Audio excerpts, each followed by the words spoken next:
Bona nit, benvinguts a aquest espai que oferim de tant en tant, periòdicament, de divulgació de serveis o projectes que s'engeguen i que estan en marxa des del Consell Comarcal del Pla de l'Estany. Avui ens centrem a l'Oficina de Transició Energètica i per això parlem amb el conseller comarcal de Promoció Territorial, Oriol Serrà, i amb els tècnics de l'oficina, que són l'Aina Sans i en Genís Ugues. Gràcies, benvinguts. Gràcies. Doncs parlem d'aquesta oficina de transició energètica que, dèieu, fa mig any que va començar a caminar. Per fer una mica d'introducció, què seria aquesta oficina o per què vau creure que era necessari portar-la aquí a la comarca? De fet, és una cosa que ja, quan vam entrar al Consell, és una cosa que ens preocupava. A nivell de municipis també, tots els municipis és un tema que ens preocupa, perquè hem passat d'una crisi climàtica a una emergència climàtica. I la veritat que estava anant molt lent a nivell de tot el país i era molt important tenir tècnics i tècniques, persones que realment coneguessin bé el tema, perquè és molt ampli tot el tema de la transició i tot i al Consell tenim tècnics, aquí hi ha temes molt específics en els quals necessitem gent que estigui preparada i que realment conegui tot el tema de la transició i pugui ajudar tant a la ciutadania com a empreses com a les pròpies administracions públiques a fer. Però no només hem de fer la transició, sinó que l'hem de fer bé. Per tant, és un punt d'assessorament, d'informació. Bé, a l'hora d'instal·lar, quines van ser les prioritats per començar? Perquè imagino que transició energètica engloba moltes coses, no? Però en el cas de començar, doncs, quines serien aquestes prioritats? Primer de tot, jo diria que és una eina de conscienciació i de facilitar que un cop s'ha assolit aquesta conscienciació, realitzar actuacions en aquesta direcció. Sigui en temes energètics dels edificis, sigui en temes d'energies renovables, perquè la transició energètica té moltes potes. I primer hi ha aquesta conscienciació i divulgació una mica de què és tot això i una mica la que ens ve a sobre amb l'emergència climàtica i després que aquesta conscienciació aterri en actuacions físiques. I això faríem dues coses, a part d'assessorar qualsevol ciutadà o entitat i empresa que necessiti aquest assessorament en temes de transició energètica, i altres serien buscar accions concretes municipals i supramunicipals per impulsar la transició energètica a la comarca, amb aquestes tres potes que parlava l'Aina, que serien mobilitat, energies renovables i eficiència energètica. I aquesta és la intenció de l'oficina. Perquè, parleu d'aquesta conscienciació, perquè ara hi ha aquesta emergència climàtica, ara és el moment, que potser s'hauria d'haver fet abans, ja venir-ho fet, però ara sí que és quasi una obligació, podríem dir, fer aquesta transició. Per què és important? O sigui, a part del tema, no sé si vols dir alguna cosa, Oriol. Sí, aquí crec que això hauríem d'haver començat ja fa 15 anys, però quan fa 15 anys em parlaves, normalment ho parlava amb un, i anaves a un lloc i em parlaves i, o eres un hippie o eres una persona d'aquelles, sí, que parlava d'una cosa com molt surrealista, com si no hagués de passar i que tot anava bé. I és cert que s'hi han posat també les piles d'altres administracions, perquè de fet tant l'Aina com en Genís venen a través d'una subvenció de la Generalitat i de la Diputació, vull dir que també les administracions que estan, diguéssim, per sobre de les municipals i del Consell Comarcal han donat suport. El que nosaltres vam tenir molt clar que si podíem tenir els dos, per què tenir-ne un, i vam demanar les dues i vam fer un bon plantejament de transició a la comarca i aquí els tenim amb ells dos. I per tant el tema de la transició és bàsic pel que estàvem comentant ara. Sí. I a la comarca es parteix de zero, imagino que no, però s'ha de treballar. De quin punt parteix la comarca? La comarca sí que ens hem trobat que tots els ajuntaments ja estaven fent accions. El que, com sabeu, fins ara els ajuntaments d'aquesta comarca, la majoria són petits municipis, i aleshores, clar, a nivell pressupostari és molt complicat fer una transició també d'una manera molt ràpida i s'estava fent cada any a mesura que podies. Ara això ha crescut molt el tema de les subvencions i ajuts en aquestes línies i el fet de disposar d'aquests tècnics que donen aquest suport i et poden ajudar també, perquè tot i que hem fet els PAEs també que s'han renovat ara, que és els plans dels ajuntaments amb la transició energètica, on allà tu pots visualitzar tot el que queda per fer en el municipi i sí que pots ajudar a fer aquesta transició d'una manera molt més còmoda per l'Ajuntament. Més planificada, no? Més planificada. Un pla estratègic per veure què pot fer cada municipi, no? I què es pot fer també entre els municipis, que també seria la intenció de l'oficina, no només plantejar-nos coses a nivell municipal, sinó a nivell més comarcal. Supramunicipal i comarcal, correcte. I també, més enllà de la comarca, des de la Generalitat s'ha ficat un tècnic a cada Consell Comarcal, o sigui, hi ha com 41 rèpliques com jo arreu del territori, i es planteja fer un pla estratègic també, però a nivell d'implantació d'energies renovables, que es diu Plater. S'està ara fent els primers anàlisis de l'impacte ambiental, però és una mica saber que portem, doncs, com deia l'Oriol, 15 anys d'endarreriment amb tema d'energies renovables i que si ho volem fer bé i fer aquest canvi de model energètic que tant se'n parla, doncs s'ha de fer respectant el territori, l'agricultura i els recursos que tenim.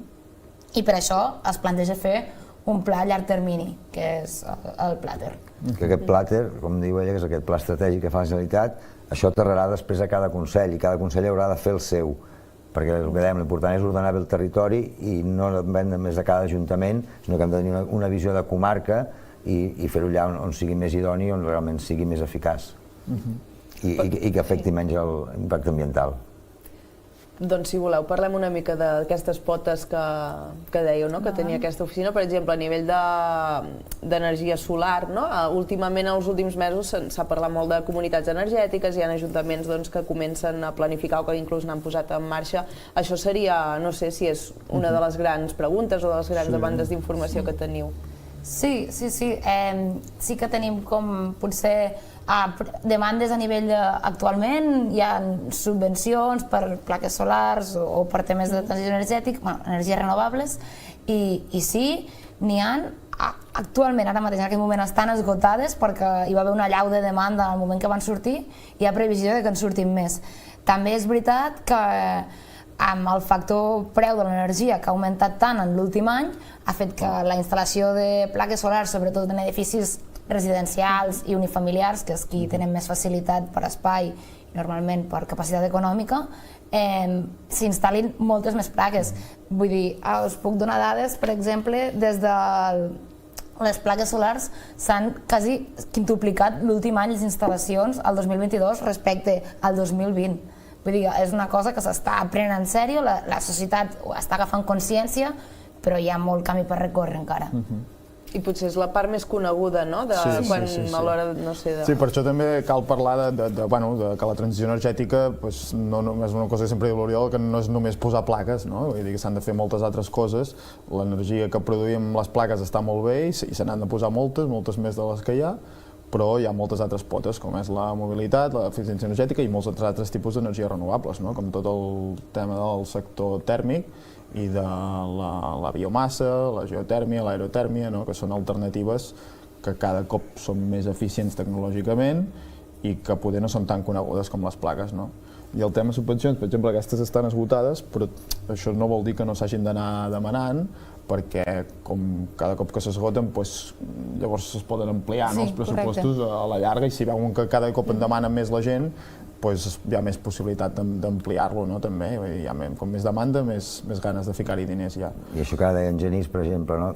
Vas parlant de transició i la gent no fa això, posa plaques solars i he acabat la transició. Exacte. No, és a dir, això és una part de la transició, inclús abans, a vegades, normalment el que s'hagi de posar les plaques és l'eficiència, és a dir, hem de fer un canvi de model, és a dir, no només hem de canviar la font d'energia, de passar de les fòssils a les renovables, sinó que el que hem de canviar és un model, ha d'haver-hi, una paraula que no agrada gaire que es digui, però ha d'haver-hi un decreixement, i aquest decreixement passa per ser més eficients energèticament. Això vol dir que a vegades tenim edificis que no estan ben aïllats i que tenen un consum molt elevat, és a dir, penseu que és com una persona, un edifici menja, doncs si aquell edifici se li escapa energia en consumeix molta més, per tant, invertim aquesta eficiència, a la llarga el que et fas és estalviar no només econòmicament, sinó que consumim molta menys energia, perquè és que si no, per moltes plaques que posem, el ritme que portem de consum, que a més està creixent aquest 2020-2023, ha crescut moltíssim el consum d'energia. Amb les renovables no serà suficient, o haurem d'acabar posant un excés de renovables a tot arreu, que el que acabarem és malmetent un territori. Per tant, s'ha de treballar molt paral·lelament, i al final, per mi, el tema, les plaques, ha de ser una conseqüència, però d'un canvi social, no només parlo de les empreses o de l'administració pública, sinó també dels particulars.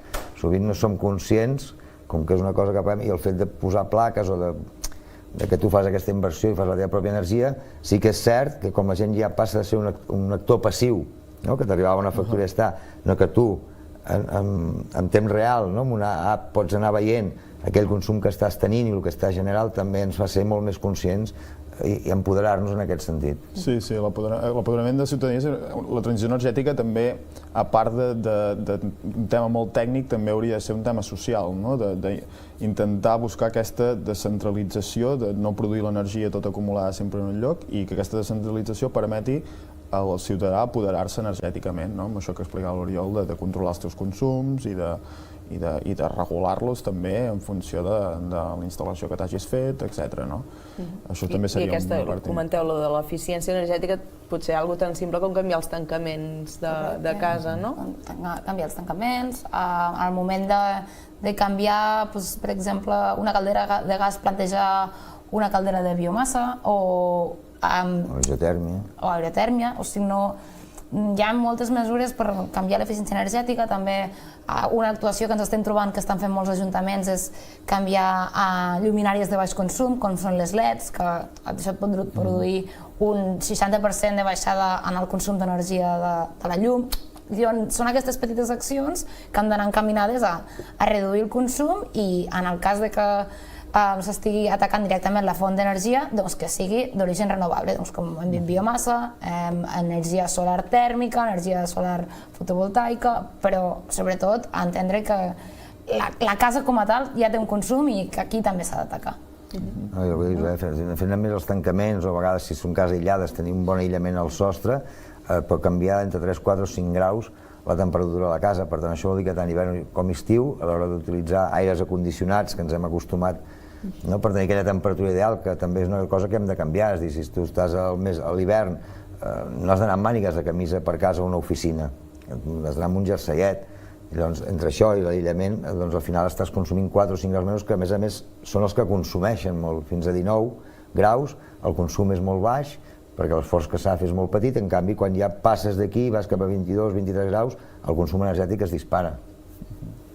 Per tant, és tota aquesta feina de consciència que potser a vegades la gent, és el que dèieu, no? A nivell de resum, que poso plaques solars i així ja estalvio, però no. Ha de ser la placa solar com l'últim llacet, no? El projecte. Sí, des de l'oficina podem fer això per assessorar la gent què pot fer o, per exemple, quina subvenció pot demanar en les diferents línies que hem plantejat, doncs ens pot consultar a través de correu, de telèfon i fins i tot presencial demanant hora i els convidem a fer-ho. De fet, a la web del Consell, nosaltres les línies d'ajut que van sortint... I quan diem a gent ens referim a ciutadania i a empreses. I empreses i també a administracions. És com una mica amb els 3 àmbits que treballem per intentar englobar tota la societat, perquè ningú es quedi enrere en aquest aspecte. A la web de promoció territorial del Consell Comarcal hi ha un apartat que és l'oficina de transició i allà es van penjant i actualitzant, i si algú té dificultat a entendre algunes bases o requeriments que hi ha per poder-se presentar a la convocatòria, doncs des de l'oficina se'ls pot ajudar. I pel que fa a la mobilitat, perquè això ja sí que és tema conscienciació de cadascuna, perquè a vegades sembla que és inevitable que hagi d'agafar el cotxe o... Bueno, precisament, jo crec que és un dels temes més complicats, perquè estem, com dius, estem molt acostumats a l'ús del cotxe privat, i això a llarg termini no és sostenible, però jo fins i tot considero que no és sostenible a nivell de tindre tots el nostre cotxe privat elèctric, que seria la idea que és el que s'està com intentant dir que serà la transició energètica. Jo crec que s'hauria d'anar cap a un transport públic més eficient, més a l'abast de tothom i, si és possible, electrificar-lo també i d'aquesta manera reduir molt. Però el tema mobilitat està molt obert a discussió i, de fet, ara volem fer una iniciativa que és una taula per discutir aquests temes, però hi ha moltes opcions de com avançar amb la mobilitat. No sé si voleu... Però aquí ja sí que entren les administracions aquí, perquè l'usuari al final decideix en base al que pot. Sí, jo crec que estem entrant molt al detall, però hi ha petits recorreguts que, per exemple, pots optar a fer-los amb patinet o amb bicicletes en lloc d'un cotxe, que seria com una petita actuació. Sí que és veritat que en bicicleta potser s'ha de tenir un carril bici, que és una actuació que també estem impulsant per treballar carrils bici arreu de la comarca perquè es pugui afavorir aquesta mobilitat, però sobretot és reduir el cotxe i proposar vies alternatives de transport, com us he dit, tant mobilitat individual que no tingui consum fòssil com mobilitat així col·lectiva, com podrien ser autobusos de línia o similars. Hem de tenir molt clar que és una comarca molt petita, però és molt diversa. Llavors sí que tenim tot un eix que agafa una sèrie de municipis on fer tota aquesta xarxa de carrils bici o de millorar el transport públic és relativament senzill. El que sí és una cosa que, com deies, entre administracions, entre ajuntaments, i a més hem de treballar conjuntament, perquè un municipi toca l'altre. Aleshores, si no anem coordinats, aquesta mobilitat al final no és eficient, perquè no només ha de ser dintre del municipi, més com deia, és una comarca petita.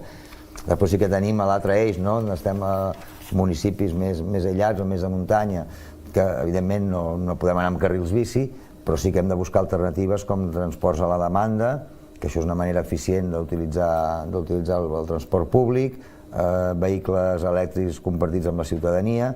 Hi ha maneres, el que hem de fer és treballar-ho conjuntament i, com deien ara, anar reduint aquesta mobilitat que moltes vegades pel trajecte que fem no és necessari fer-la amb un cotxe particular. Però aquí sí que hi té a veure també, o a dir la ciutadania, perquè si volem fer-ho bé, com en Genís ho ha deixat així com una pinzellada, vull dir, tenim una idea que encara no n'hem parlat, però vull dir que hem de parlar amb els ajuntaments i tal, que com es fa tot arreu, vull dir, crear una taula de diàleg sobre la mobilitat, perquè tots tindrem a dir, hem d'arribar a consensos i hem de buscar quines són les maneres més fàcils. I llavors, si volem fer-ho d'una manera sèria i rigorosa, hauran d'alguna manera consultar la ciutadania, perquè al final l'usuari és el que sap quins horaris necessites, quin tipus de mobilitat és la que utilitzen, perquè si no ja podem augmentar horaris o podem augmentar freqüències o posar més autobusos, però si no estem anant paral·lelament amb les necessitats del ciutadà o dels treballadors, que aquí a la comarca, per exemple, tenim 3 polígons que estan molt concentrats. Doncs aquí hem de poder arribar a un consens a la llarga amb aquests polígons perquè es faci aquesta mobilitat fàcil i que la gent, per anar a treballar de Banyoles a Ponxamar o de Cornellà al polígon de Banyoles o Porqueres, en bicicleta són 5 minuts, o amb un bon transport són 5 minuts. Per tant, estalviem molts vehicles a la comarca que, a més, es travessen per dintre d'aquests nuclis. Per tant, augmenta no només el soroll, la qualitat de vida de tothom per la contaminació que estem generant de CO2, encara que sigui vehicle elèctric. És a dir, estem creant, al final, un excés de vehicles en moviment que no és necessari. I aquesta taula, de moment, està amb una idea, no està convocada? No, això encara no he parlat d'això. És una cosa que estava ja quan ens vam presentar, que vam demanar a l'oficina, havíem de presentar uns eixos estratègics, la mobilitat era un, i evidentment si tu parles de mobilitat has de crear una taula per parlar, perquè si no, com la fas, com arribes, no? També aquests potser 6 mesos inicials ens hem dedicat una mica a conèixer sobretot ajuntaments, hem fet reunions amb tots els ajuntaments de la comarca. Llavors, un cop coneixem els ajuntaments, també tenim alguna plataforma ciutadana que se'ns ha costat. Llavors, ara que ja tenim potser una mica els contactes, és el moment de començar a engegar aquest tipus de taules de mobilitat, d'espais més participatius, una vegada donats a conèixer, perquè fa 6 mesos això era només paper i ara és un projecte i 2 persones amb qui estem treballant. I com han estat aquests primers 6 mesos? Com veieu la comarca? Va al seu ritme, com tothom. A nivell de consultes en van arribant i nosaltres anem desenvolupant aquestes iniciatives per treballar en transició energètica, i amb això, amb aquesta anàlisi que hem fet de cada diagnosi de cada municipi, de com estan cada un, doncs podem anar plantejant accions per cada un d'ells i accions supramunicipals. Com la veig? Hi ha molta feina per fer, com a tot arreu, suposo. També és un projecte que ha nascut de zero, que no hi havia com cap predecessor ni exemple a seguir. Llavors, jo crec que la rebuda que hem tingut amb els ajuntaments és bona. Hi ha hagut plataformes, com t'he comentat, que se'ns han acostat. Crec que l'inici és bo i sí, hi ha molta feina per fer, però ara que som entrant en transició energètica, crec que ha sigut el moment idoni per resoldre alguns dubtes i algunes pors i dir que això es pot treballar conjuntament al cap i a la fi, que no hem vingut aquí a imposar res, sinó que es faran taules, es faran consultes i es farà el que sigui perquè la transició energètica estigui aterrada al Pla de l'Estany. Després, què deies, jo crec que a nivell dels ajuntaments l'acollida ha sigut molt bona perquè al final, pensa en la majoria d'ajuntaments, tenim una administrativa, una secretària o secretari màxim 2 cops a la setmana, i clar, ens trobàvem coses que teníem ganes de fer i que les teníem vives, però o no tens el temps o no tenim els coneixements. Llavors el fet quan s'ha creat l'oficina, la rebuda dels ajuntaments, ostres, ara sí que podem caminar més ràpid, més segurs, perquè el que et falta és això moltes vegades, aquest assessorament o aquest acompanyament. I per l'altra part, ara quan deia de la transició, clar, la transició no és una cosa que caduqui per mi, no és allò que comenci ara i d'aquí 5 anys ho ha acabat. És a dir, això és la part d'actuacions, però el que això ha de canviar és la mentalitat i haurem d'anar cap a una societat que pensi, treballi i es mogui d'una altra manera. I heu anat parlant al llarg de l'entrevista d'informació, de línies d'ajut, de subvencions, algunes que s'han esgotat però que se'n poden demanar més. Clar, perquè fer aquesta transició és una cosa cara, que no totes les famílies poden decidir ara canviar els tancaments, posar plaques o el que sigui. Amb aquestes ajudes que hi havia disponibles, és possible fer-ho? Sí, és possible, i sobretot en temes de plaques solars sí que eren bastant quantioses i podria arribar a cobrir tranquil·lament un 60% o un 70% de la instal·lació, però és veritat que també, concretament en plaques solars, qui ho fa és l'edifici tipus unifamiliar, que no s'ha de ficar d'acord amb ningú per instal·lar les plaques, però també hi ha hagut exemples de blocs plurifamiliars, o sigui, de diferents habitatges que han instal·lat plaques perquè tota la comunitat de veïns s'ha ficat d'acord. Vull dir, hi ha opcions i hi ha subvencions que són accessibles perquè aquest preu es rebaixi i fins i tot algunes estan amb opció de bestreta, o sigui que poden avançar els diners perquè tu puguis fer aquesta actuació. Per altra banda, a nivell d'eficiència energètica, són més, ara mateix, les que estan disponibles, són més costoses d'aconseguir per tema de documentació, perquè s'ha de fer un certificat energètic inicial, que donen la lletra de l'edifici, diguéssim, una A és el millor i una F és el pitjor, i després has de justificar pressupostos, t'ha de fer un estudi una persona que tingui habilitacions amb aquests aspectes.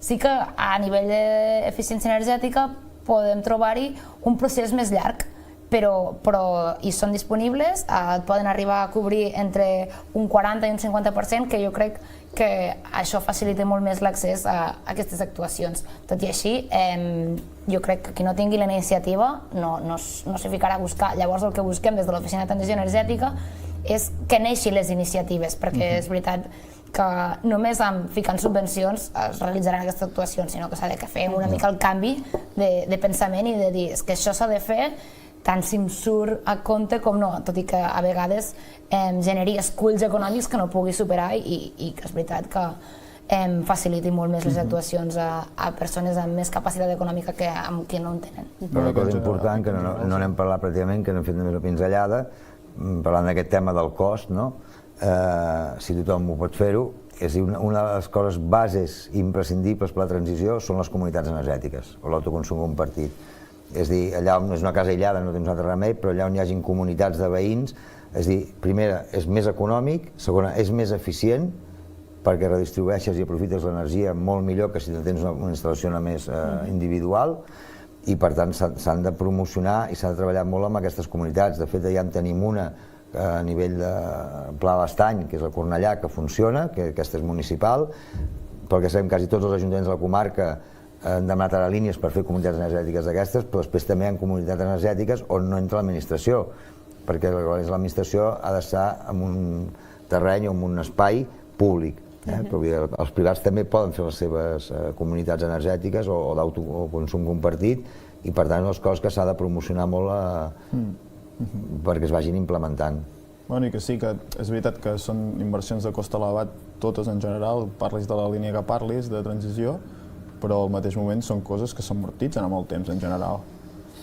Sí, però és això, que a l'hora de començar o de fer el pas, que a vegades penses no ho podré assumir, però que hi ha aquestes opcions. Hi ha dos costos aquí. Hi ha un cost, que és el del ciutadà, econòmic, i després hi ha el cost social.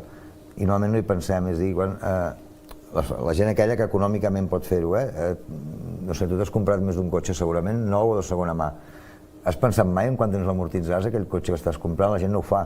Va comprar un cotxe, sap que té 30.000 euros per comprar un segon cotxe, per posar un exemple, i a vegades estàs allà i te'n acabes gastant 36, perquè ja aquí soc, que m'agrada aquest, al final aquest model, li poso això, li poso allò, però ningú agafa una calculadora i compta en quants anys l'amortitzarà, en quants anys el tindrà pagat, però no l'amortització. Amb el tema de les plaques és el mateix.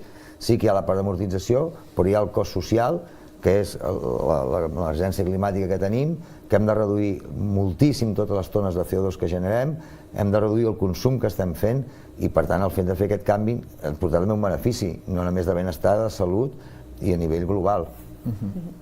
D'acord, doncs estem arribant ja al final. No sé si ha quedat alguna cosa per dir.